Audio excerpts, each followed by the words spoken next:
So can you hear me? Or am I a bit soft? Yeah, I can. Okay. Cool. Hi, Michael. Hi, everyone. Hello. So Okay. I'm not sure what to expect as well. I don't know what to expect as well. There's not supposed to be any expectations. It's basically just like, like sometimes like me and Michael, sometimes we start talking about things, right? That the other day I just wanted to kind of call him in for a meeting just to meet about other like business stuff. And then we open conversation with macro stuff. So I was like, okay, why don't we just talk? Of course, I would want to try to replicate the all in, but of course, if we end up a bit like all in, it will be my honor lah. But I don't expect it to go up that high lah, because my knowledge is, I'm still learning. But I'm Let's very try the financial coconut first. financial coconut. I have never actually heard that. I've never actually explored financial coconut. I know Kelvin and Jimmy send financial coconut. The links and all this stuff. But I haven't had the time to sit down. They call it financial coconut. I'm not very sure of what that term means. It's actually a Singaporean. Okay, the person actually is no longer in Singapore, I remember. But it's a podcast on finance in Singapore. Where is he now? Or where is she now? I can't remember. Basically, he's no longer staying in Singapore. I think he moved out about 3 years ago. I met him just before he moved out of Singapore, actually. Okay. All right, that's fine. I mean, I will still look at his content once I have some time. I believe overall his operation is still kept in Singapore for most part. Just that the rest of the editing crew is outside of Singapore. Right. Okay. Cool. I'll still check out his stuff. Mm. Yeah. So yeah. Okay. So sorry. Yeah. Go ahead. Oh.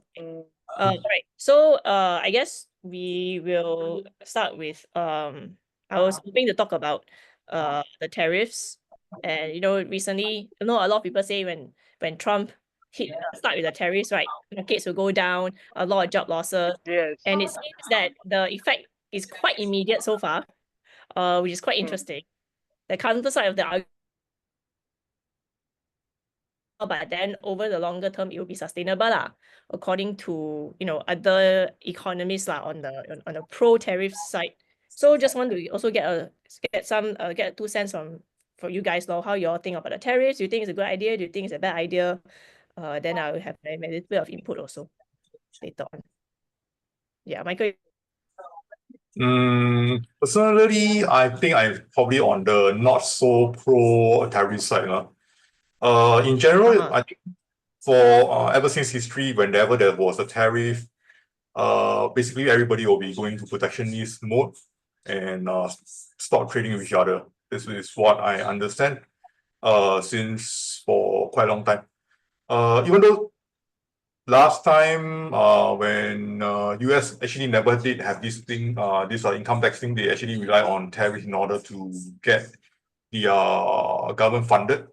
But I guess we have really moved past that stage already. But let's see. Maybe Trump has a new take on it, and also overall the environment we are in, we are past the stage where we are generating value like what we did in the past. Things like So we no longer know actually whether remember we have there's a lot of talk on the UBI. Basically, nobody's able to generate anything. So, since 2019 when Andrew Yang ran for president. Yeah. So potentially this might be a tie-in together with this tariff thing might be tie-in together with the UBI thing, because right now it is hard for people to continue be able to work as they are. At least for I believe maybe in the next 3 years. So potentially they need to find another source of revenue. So potentially this tariff thing might be something that Trump is pushing, and we might see it going to full-fledged after his term. Did you listen to the recent All-In podcast? I was actually listening for the last hour, so I haven't finished it. Oh no! Okay, I may ruin it. I may ruin it a bit for you, Kevin. Do you, Kevin? Oh yeah, you all both are Kelvin Tan, but Kevin, do you? Oh, the other Kevin. Kevin, yeah. Do you watch the All In podcast? Nope. Okay. So essentially, the All In podcast is a podcast of 4 billionaire friends, and they basically have very, very, very interesting take on the markets. And they don't always agree with each other, which is quite cool lah, which I really enjoy because they give you like very, very, very broad nuanced takes lah. So one would be maybe for pro tariffs, the other one is anti tariffs, and then they present the argument like this. Sometimes they all agree on the same thing. Sometimes they all don't agree on the same thing. But they talk a mixture of geopolitics and macroeconomics, and sometimes sometimes like business investments and all this. So if you're into this kind of thing, I think the All In podcast is like a really, really good sort of for me, it's a learning curve lah. Yeah. So Okay, personally, I thought because sex is right now in semi-government, I think there's a shift in the All In podcast house direction as well. Yeah. Jason has become a lot very, very pro-Trump these days. I'm very conflicted lah with his shift, because he went from like this anti-Trump to pro-Trump, or I say anti-Trump to like pro-Trump. Very, very, I don't know lah. I mean, whatever lah. I'm not against him. I generally prefer some of Trump's policies, especially towards the end of his campaign. But the tariffs thing, I think, according to Chamath, I don't know if you have reached that part yet, but Chamath was saying that tariffs are very, very nuanced. So he has a very nuanced take on it. He is saying that tariffs are good, but only once that particular industry is established. So if the industry is not established, then for example, like consumables, right, food and all this, if you don't like if let's say you haven't established the manufacturing part of, say, consumables, and you put tariffs on that, then it will really affect the economy really badly. So on the grand scheme of things, on the surface, it sounds very, very good for the pro mega or whatever, or like the Republican wing or the pro tariffs crowd lah. But they also have to understand we also have to really like they have to really dig in to make sure that it's, for example, like I think Singapore has no tariffs, or from my understanding, Singapore has no tariffs on any goods except alcohol, tobacco, and one more thing which I forgot already. I know there are 3 things, which is that's why our alcohol is very expensive. Thankfully, I don't drink or don't smoke. But everything else, they don't have tariffs because they cannot make. All Singaporeans are very, very limited with our manufacturing. So Is cars, is it? Vehicles. Vehicles? Serious is there tariffs on vehicles? Really? Oh yeah, maybe because Yes. you got Foreign vehicles. Foreign vehicles. Which vehicle in Singapore is a borrow? Yeah, that I forgot. Although I do have in the past, I do have a lot of students actually make their own PDAs, PMDs, but they still import their parts from foreign countries. Right. From my understanding, Singapore actually has achieved autonomous driving already a long time ago. They just don't want to show off only because they want to be perceived as a threat lah, because we are very small. So according to, I forget who told me that, but basically in like NTU, all this, right, they did have autonomous buses going around, and that was like many years ago already. But it was just within the campus only. So I don't know. It's NUS, yeah. Yeah, it's NUS. Yeah. So if anybody know about it, you just let us know in the comments or whatever lah. But I think there wasn't much about it. It's just like it's there, but nobody really said much about it. Yeah, because you don't want to papaya too much also. Because we are very reliant on the big brothers and sisters. So for tariffs wise, I guess they'll have to drill down on it more lor. But I guess the Trump administration, they are very busy right now with cutting government waste, which is inflationary, which is good for the markets from my understanding. So far I've been reading a lot on how when they like all this corruption in the government, right, actually helps to boost the economy because you're spending money. So every time the more money you spend, the more the economy looks nicer, like on paper lah. So I actually went on Twitter, X today, and I follow some people on the ground, like some like less well-known journalists on the ground, and this lady who is more like of a real estate researcher, but she's on the boots on the ground one, right? She has been sounding the alarm on like, all the houses are overpriced, so on and so forth in the US. And recently, another guy has backed her up, and he actually went on site, and he said, yeah, all these houses the prices has gone down by a lot. And what has been happening with the Biden administration? The reason why there was no economic crash, even though sales listings of houses have gone up, aka more houses on sale, which means ideally the price of houses should come down. The reason why the price of houses in the US have not come down is because the government has been funding those house owners who would have defaulted a long time ago, and they have been paying their payments. So let's say, for example, let's say I'm a US person, and I decided to borrow money to buy a house. And unlike 2008 was they'll still let you get a mortgage when you are like 30%, 40%, 30%, like no risk, like 20%. What would you call it? Income. Loan to valuation. Sorry. Is it loan to The valuation, LTV, whatever. So not whatever. 20%. So in fact, supposedly that's very high.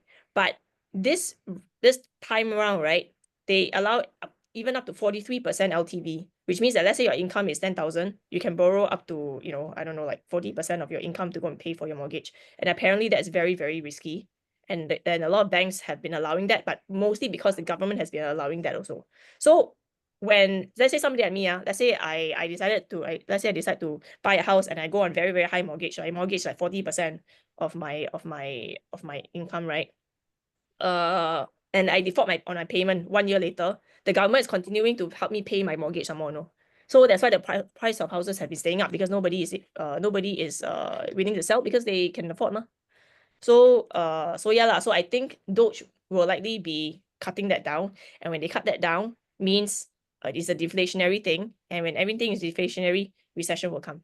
Quite likely. Yeah.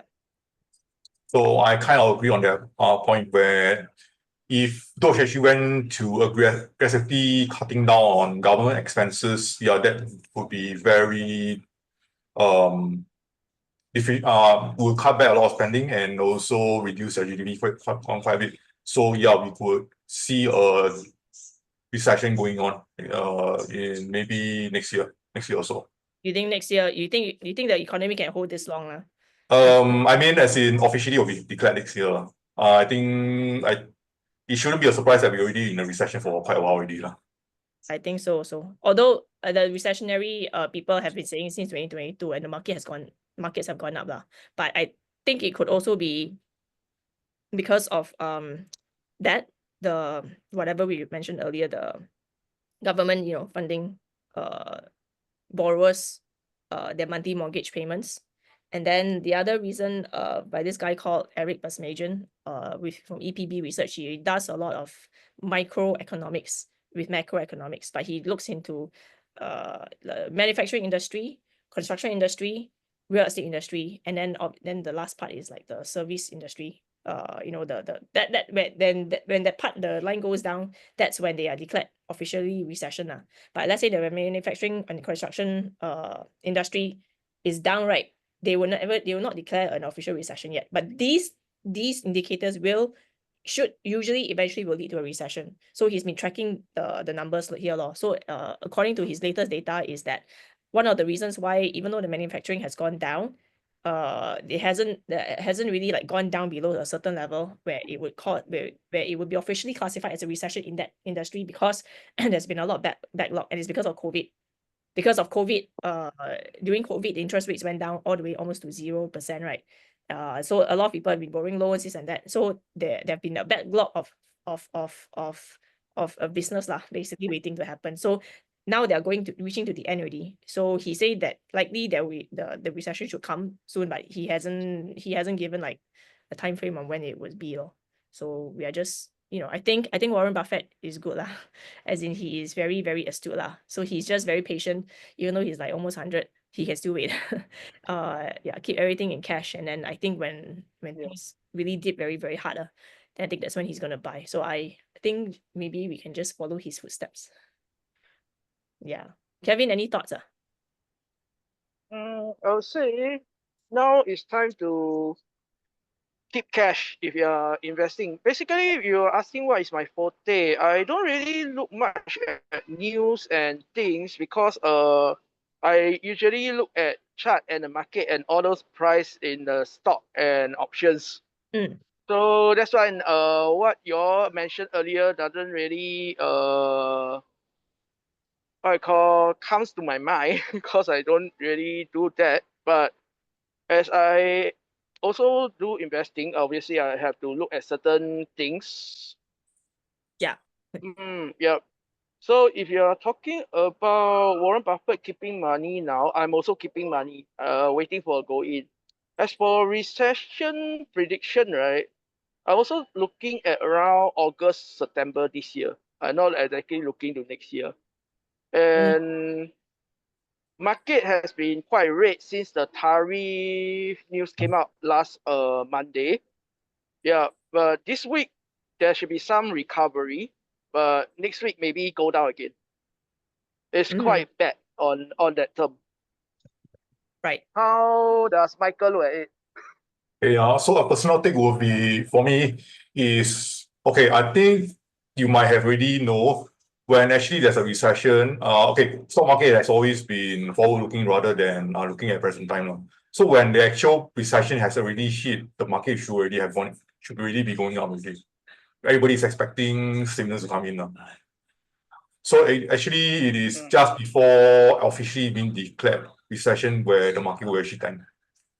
I think the last few rounds of recession we have been hit with relatively quick recessions. So usually in the past, our recessions normally last for like 2-3 years, that kind of thing. So the last few times our recession, normally the downtrend in the market has been like less than a year, 9 months, 6 months, and 3 months kind of thing. Yeah, sorry to interrupt. Yes, those short recession are more like correction rather than recession. I don't find them recession. Okay, I find so them much longer term correction. So the recession I'm referring to would be the biggest one, of course, is will be 2008, where the recession was like, sorry, not recession, the market was downtrend for like 9 months. And then there was another time, the last big one wasn't, I agree with you, that wasn't really a recession, but it triggered a recession because it went down by 20%. That was in the COVID, which that one I recall is less than 3 months. Yeah, it's all very short. Yeah. Not a full-blown recession. Yeah, I think for a full-blown recession, the last time we had was probably 2008, 1980. Market will bounce back. Yes. Even the one that the dot-com crash wasn't is only like less than also. Yeah, it's not too long also. It's just that it didn't recover for quite a while. How about 2008, 2009? 2008 was a big, very big recession, right? Yeah, it was about 9 months. Oh, that was 9 months. That was that short, man? I thought it was quite long. I mean, like, for the market, you recover in 9 months.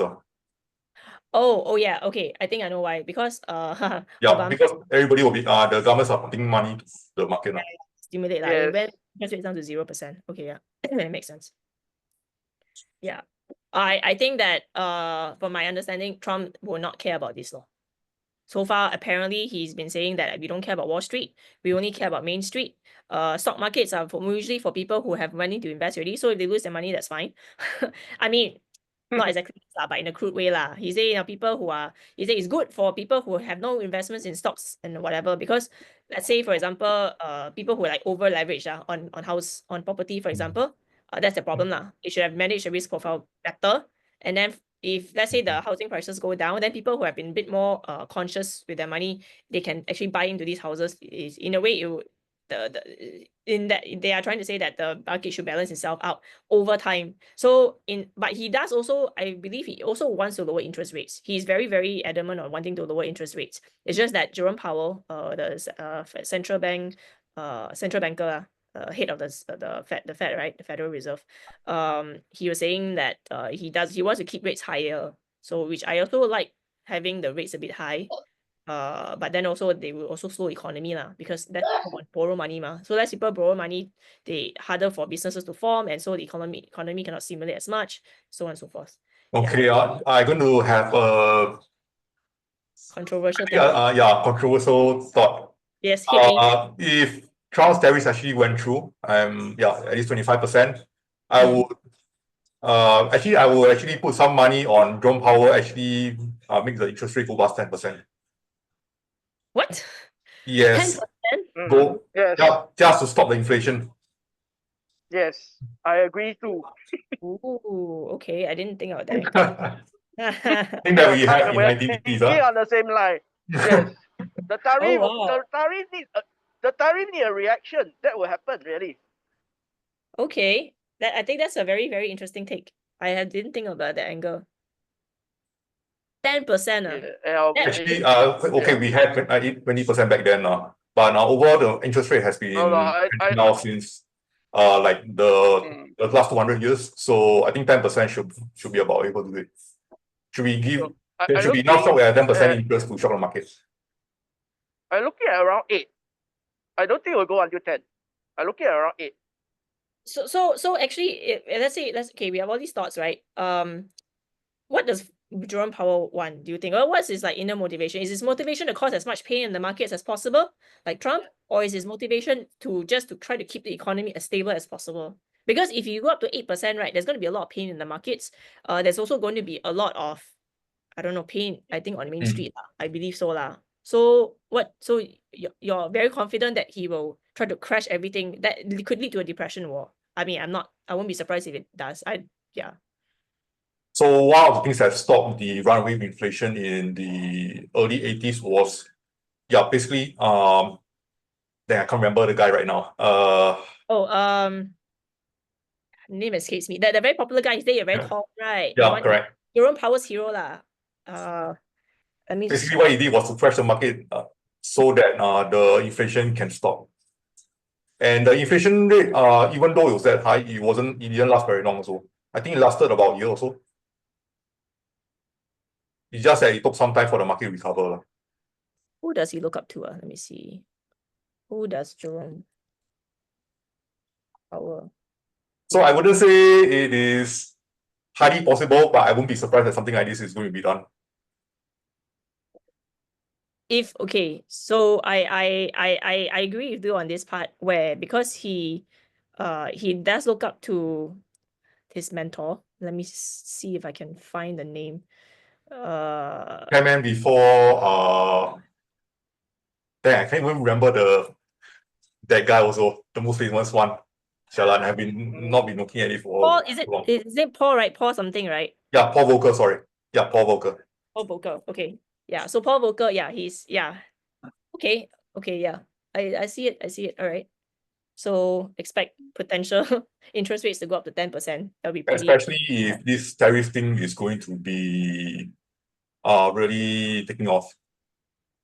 Do you think that the Trump administration may actually scale back or dial back on some of the like more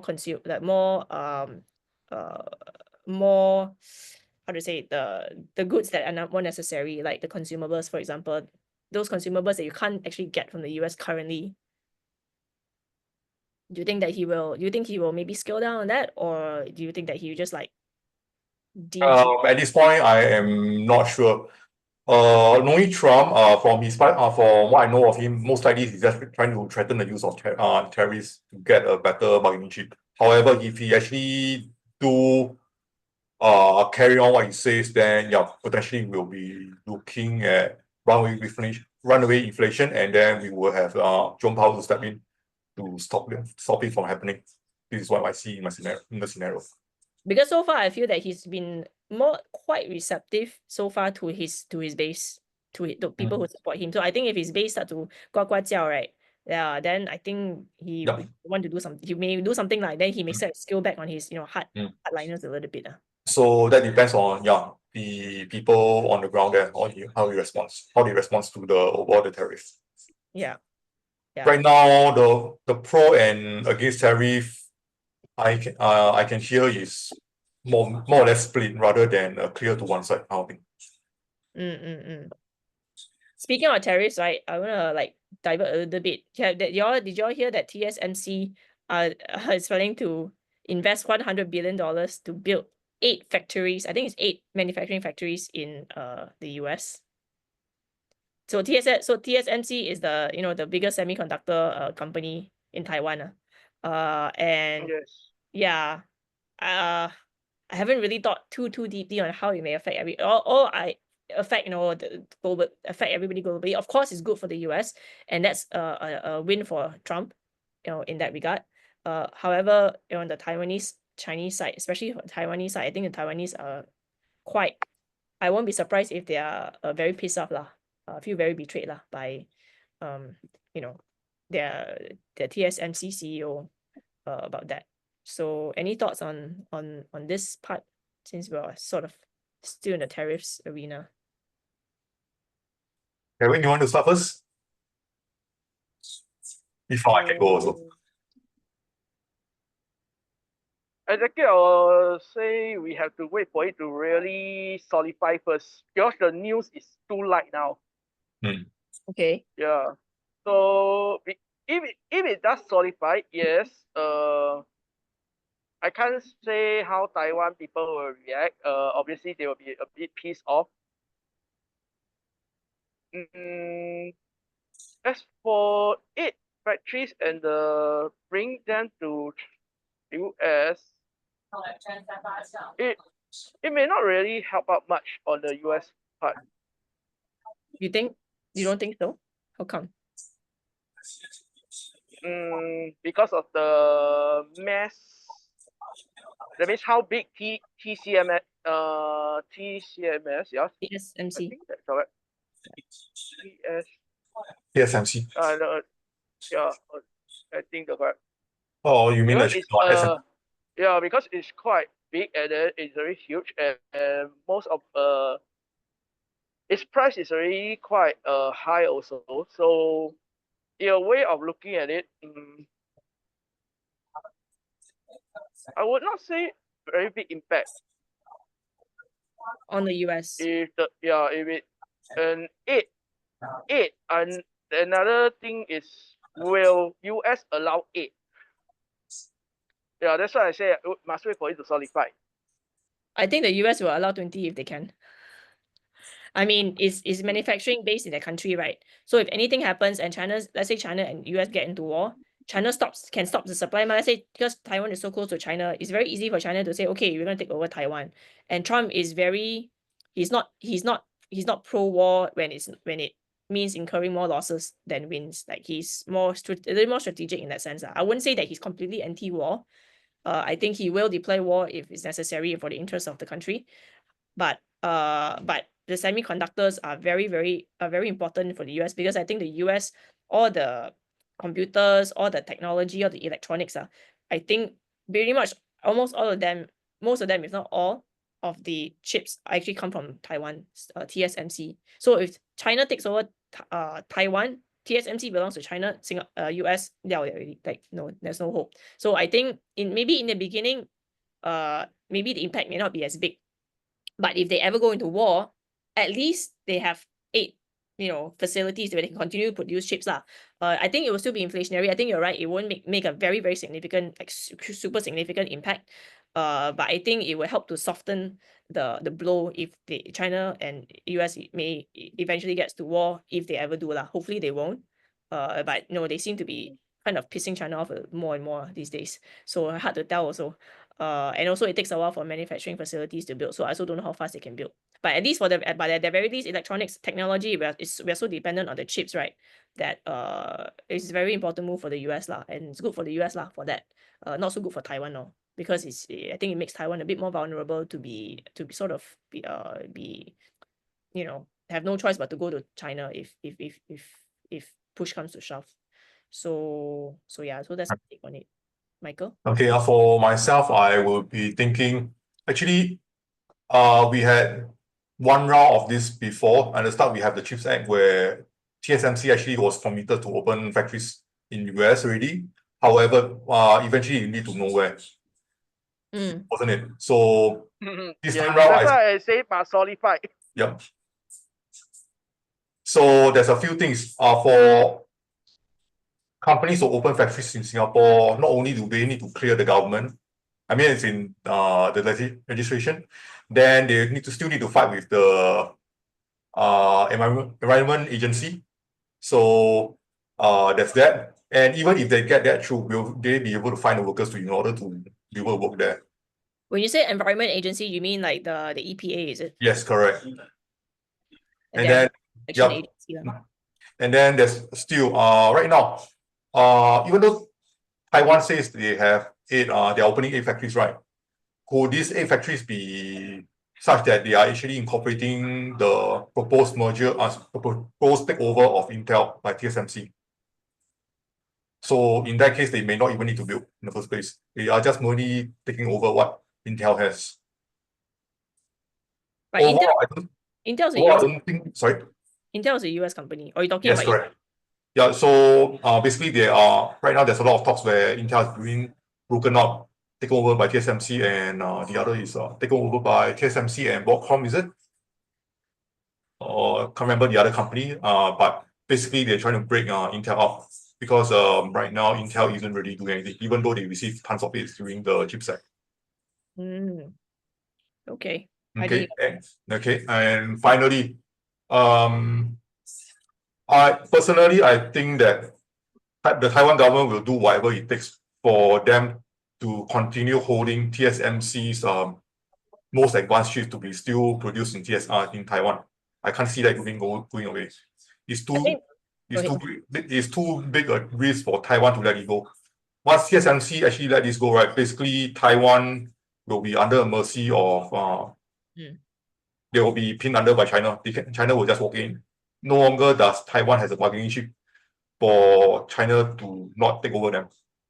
Which is why I think it puts Taiwan in a very, very vulnerable position. Yep, correct. Because as long as for the US, Trump doesn't TGAF lah. Because as long as the manufacturing facilities are built, is in the country already ma. So he can just overtake them or have private. He's more about privatization, right? So you probably get private companies to buy over the manufacturing facility, so it won't be called TSMC anymore. And yeah, so on and so forth. So I think if I was a Taiwanese, if I was a Taiwanese, I'll feel very pissed lah.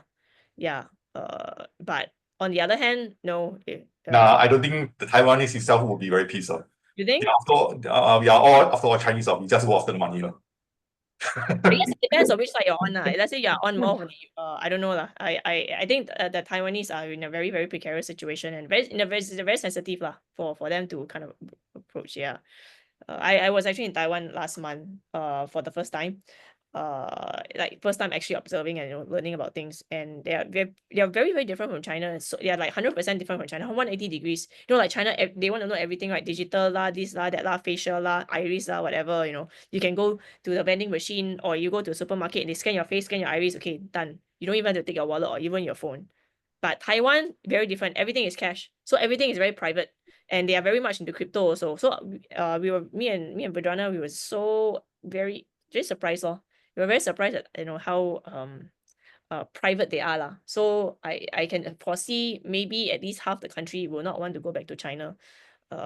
Yeah, but then in terms of this TSMC, I don't talk to enough Taiwanese to really know what their sentiments are. Yeah. So how do y'all think will affect Singapore? Do you think this how do you think how much of Singapore will be affected, you think, from this this whole tariff shebang? Michael, you listen to the All In podcast quite frequently, right? Last few episodes not really actually, because David is not there. Sax is not there.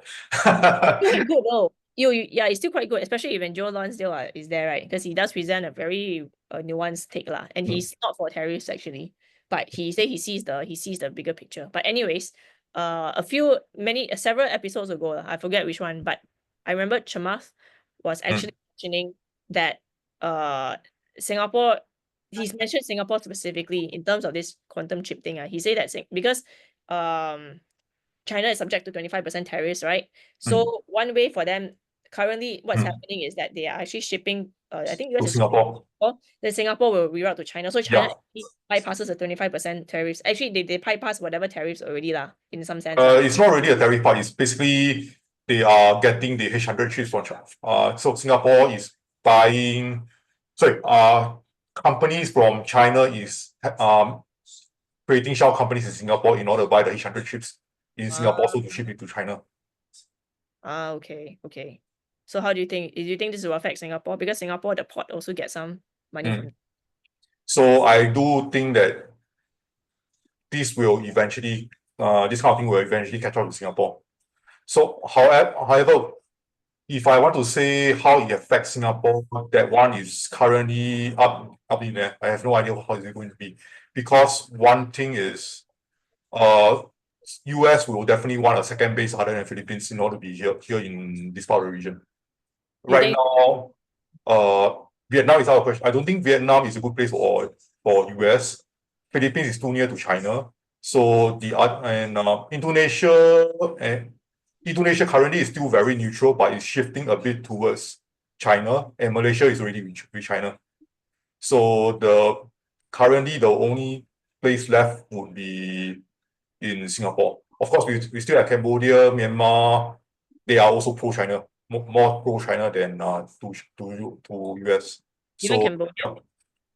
yeah, Cambodia, Myanmar, both are slightly towards China rather than US. So Isn't Cambodia more capitalist? Sorry? Isn't Cambodia more capitalist? Myanmar, I'm not very sure. Since they are a bit messy politically, but I think Cambodia, they are up and coming. From my understanding, they're up and coming. Right, you have a big population, all that. From my understanding, they have quite free market. Yep. And you look at who is the biggest investor there. It's China. I haven't looked into it. Okay. So Singapore still has some cards to play. Yeah, but I actually kind of worried where Singapore is able to actually play the cards correctly. That's kind of, so to me that is a bit of concern. And also right now we really don't know how US want to play their cards as well. You don't think the PAP will be able to do make the best decision moving forward if US starts to give Singapore warnings, why are you doing business with China and then bypassing us, something like that? So okay, at this point I'm actually a bit more pro-China rather than pro-US. So my points are also quite biased. However, as far as I can see, if Singapore is too pro-US, they stand a good chance of being left behind, because overall the direction for Southeast Asia is towards China. So when you say you're pro-China, you're saying that you are more into the China's way of doing business, or you're more into how China overall how China is handling things. Okay.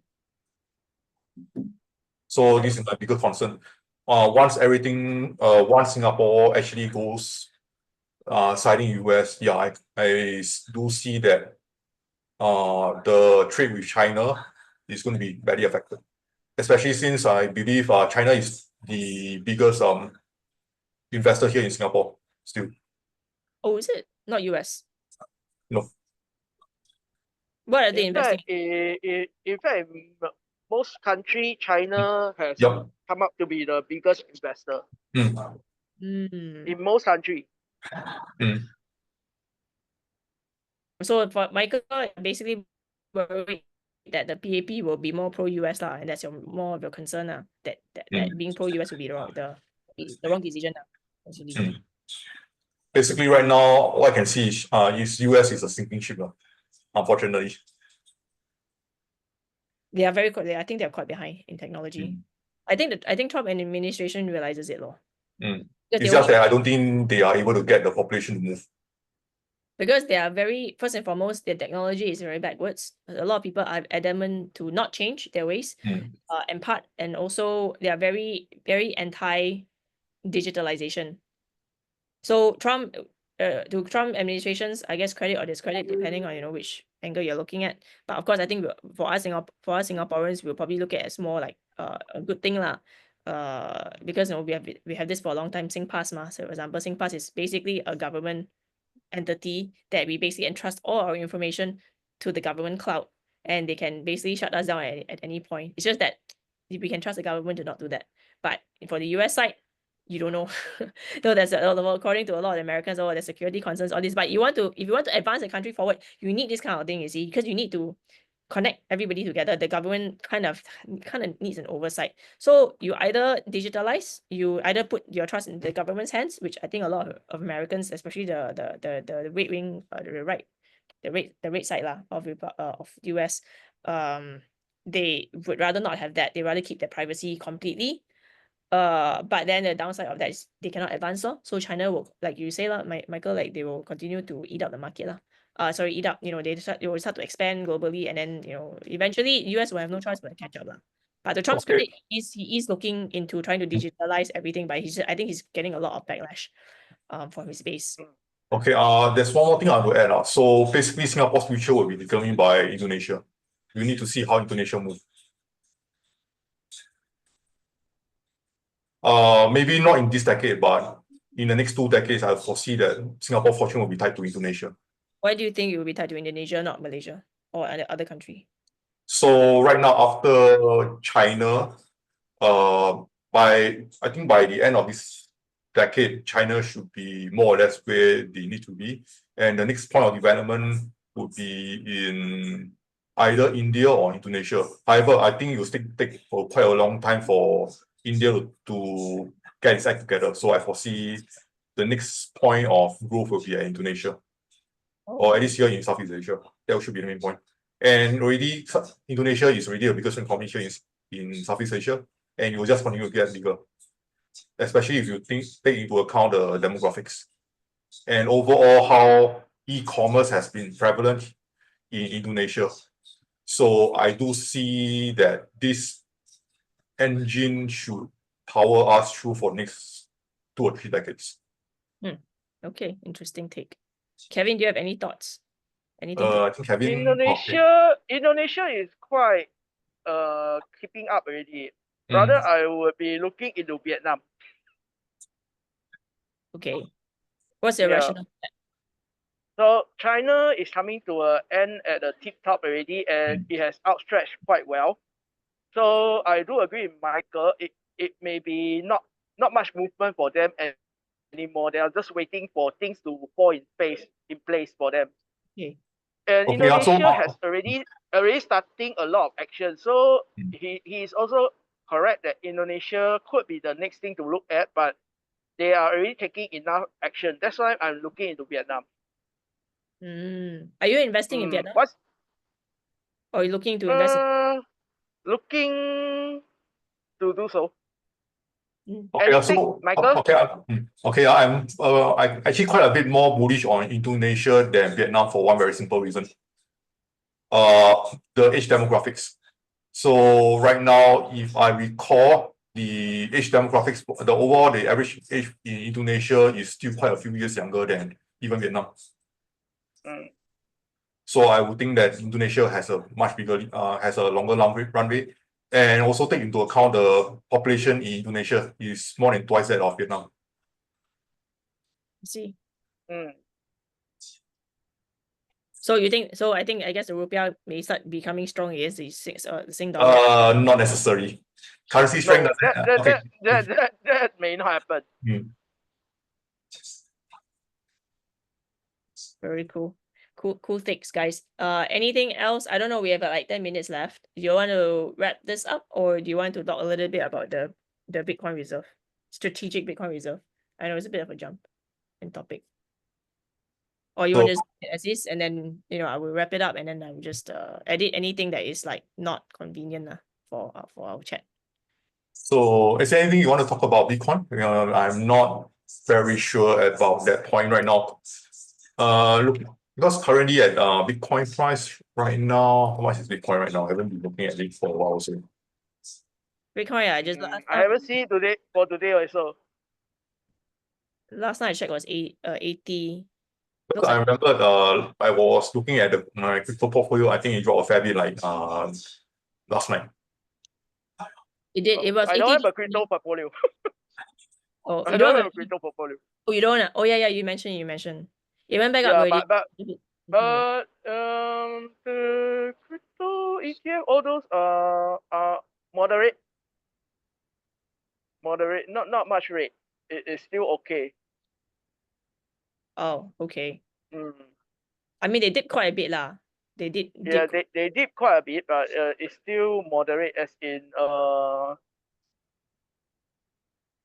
would say it's still in the breathing space of Bitcoin or cryptocurrency in a say, as in it has not dropped to where you will see a danger that it's not going to rise back up. Oh, right. Yeah. I It's think still higher than 10 years ago, even like 2 years ago. So sorry, go ahead.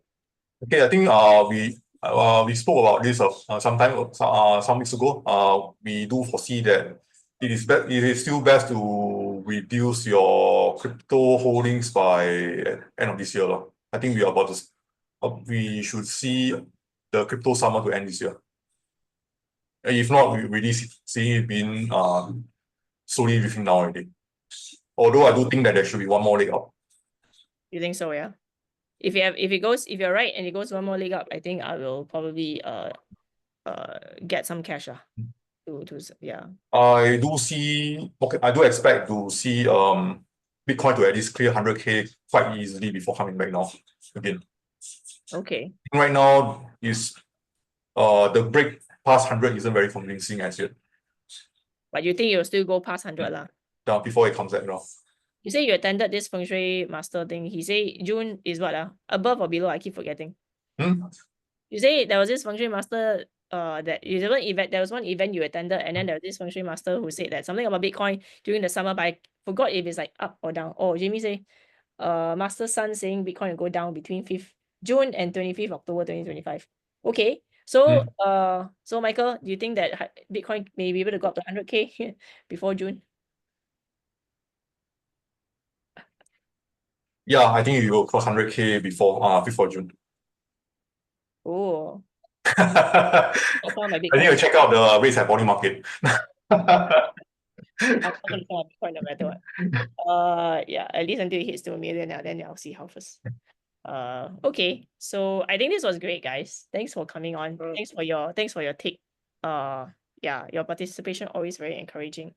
Yeah. So Michael, all the best to your. Do you have any games? Do you have any upcoming games this week? This week, no. At least I haven't planned any for this month yet. The rest of the month. Yeah. So Michael is well, I wasn't going to do this officially, but since I already mentioned your games, yeah, Michael is a financial game master, and he helps people gain financial literacy to improve the financial literacy using games. So yeah, improve. Fun to learn.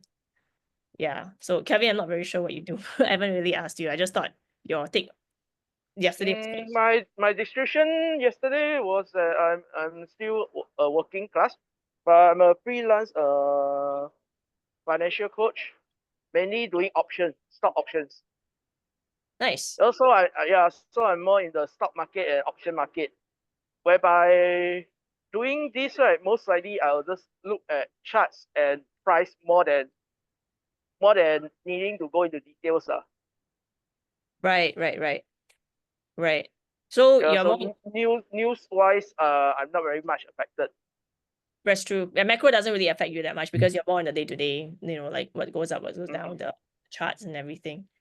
Yeah. Same thing, actually, I don't really use that for much of my investing decision, my trading decision also. Basically, it's just a good point to look at it so that we can provide good copy talk with friends. Yeah. It's good to know.